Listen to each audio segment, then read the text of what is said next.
Un de mes anciens professeurs à l'école biblique, en l'occurrence M. Daniel Arnold, a écrit qu'en comparaison avec l'adultère, la polygamie est un système imparfait mais vivable. Cette affirmation, avec plusieurs autres, laisse croire que Dieu accepte ou tolère la polygamie. Et elle rend la question de la polygamie dans la pensée biblique bien complexe.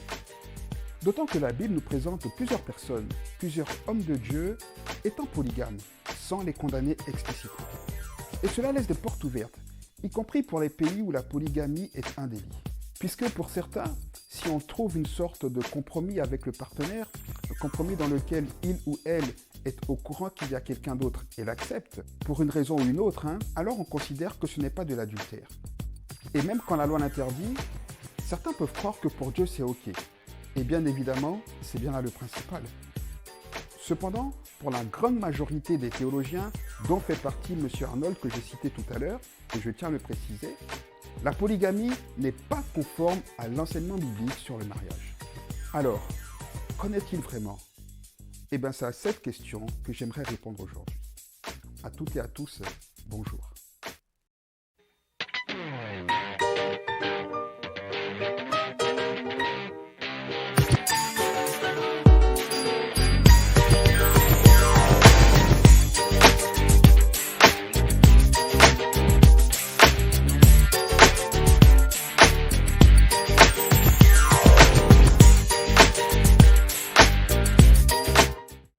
Bienvenue dans ce nouvel épisode délicat, tant d'enseignement, d'édification et de partage autour de la bonne parole de Dieu. Avez-vous déjà entendu parler de Lémec? Ce descendant de Caïn est connu pour avoir été le premier polygame mentionné dans la Bible. Et la Bible nous raconte que, tout comme son arrière-arrière-grand-père, Lémec a tué.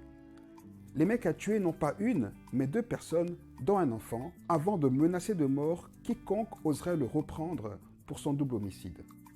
Voilà le tout premier modèle de polygame dans la Bible.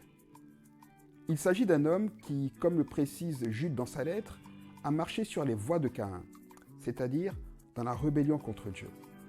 Cette première évocation de la polygamie dans le texte biblique nous éclaire sur son origine et sur ce que Dieu en pense.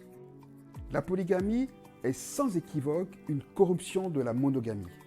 Corruption issue de la chute, issue de l'intrusion du mal dans le monde, issu de l'entrée du péché dans le monde. Péché qui a faussé, entre autres, les relations humaines. Dieu ne peut donc l'approuver. Pourtant, comme je l'ai dit en introduction, plusieurs hommes de Dieu, notamment dans l'Ancien Testament, étaient polygames. On peut citer Ésaü, Gédéon ou encore David, sans oublier Salomon, bien évidemment, le champion de tous, celui qui détient le record de nombre de femmes. On pourrait aller plus loin et en citer plusieurs autres. Cependant, parmi tous ces polygames, il y a quand même deux cas particuliers que j'aimerais juste relever. Le premier, c'est Abraham. Dans son cas, c'est Sarah elle-même, sa femme, qui le pousse à aller vers Agar en vue d'avoir un enfant. On sait que c'était une coutume répandue à l'époque dans les peuples de cette région. De plus, Abraham ne prend pas Agar pour épouse, il a juste ce rapport sexuel avec elle. On pourrait considérer en fait, de notre point de vue aujourd'hui, qu'Agar serait le pendant d'une mère porteuse.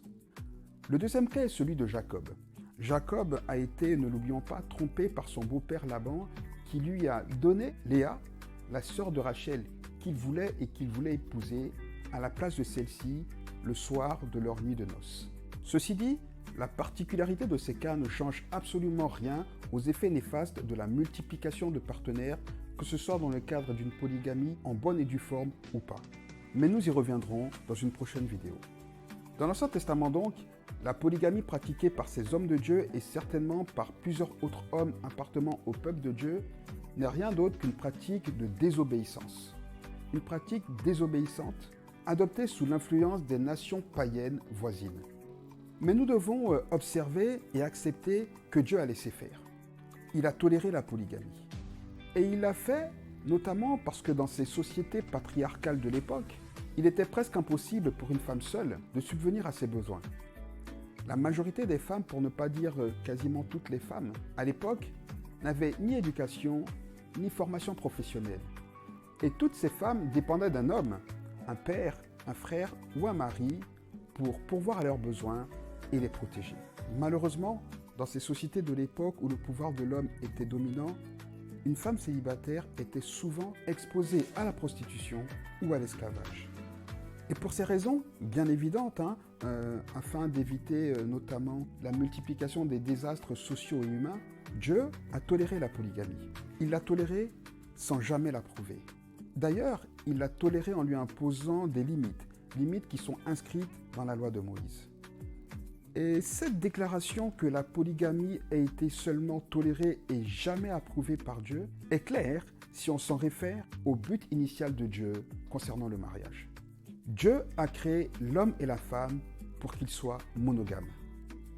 Dès le départ, Dieu dit « Il n'est pas bon que l'homme soit seul. Je lui ferai une aide qui soit son semblable. » Et après avoir créé Ève, donc, il ajoute que l'homme quittera son père et sa mère et s'attachera à sa femme et ils deviendront une seule chair. Dieu parle bien d'un homme et d'une femme au singulier. N'en déplaise aux personnes qui veulent absolument voir ou donner un sens différent à ce texte. Le mariage, dans le plan de Dieu, a toujours été une histoire entre un homme et une femme. D'ailleurs, Jésus confirme cette pensée en la précisant quand il dit que l'homme quittera son père et sa mère et s'attachera à sa femme et que les deux deviendront une seule chair. Ici, c'est clair. Jésus dit les deux, pas les trois, pas les quatre, ni plus. C'est d'ailleurs ce qu'il veut refléter au travers de l'image de l'Église, qui est l'épouse de Christ.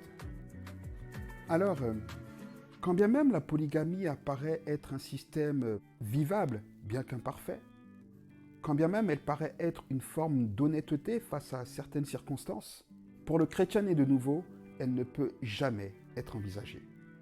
Le chrétien, la nouvelle création, renaît de l'Esprit de Dieu, est appelé et équipé pour aspirer à vivre selon la volonté parfaite de Dieu. Et la polygamie n'en fait clairement pas partie. Encore une fois, laissez-moi rappeler et insister, souligner l'importance que le désir est le plan parfait de Dieu pour chacune et chacun de ses enfants, et que les deux ne fassent qu'une seule chair. Je prie de tout mon cœur que ces quelques paroles seront utiles à quelqu'un et que Dieu vous bénisse. À bientôt. Encore une fois, n'oubliez pas, rejoignez-nous si ce n'est pas encore fait sur notre page Facebook et notre chaîne YouTube afin de ne rater aucune de nos vidéos et d'y retrouver toutes celles qui sont déjà. À bientôt.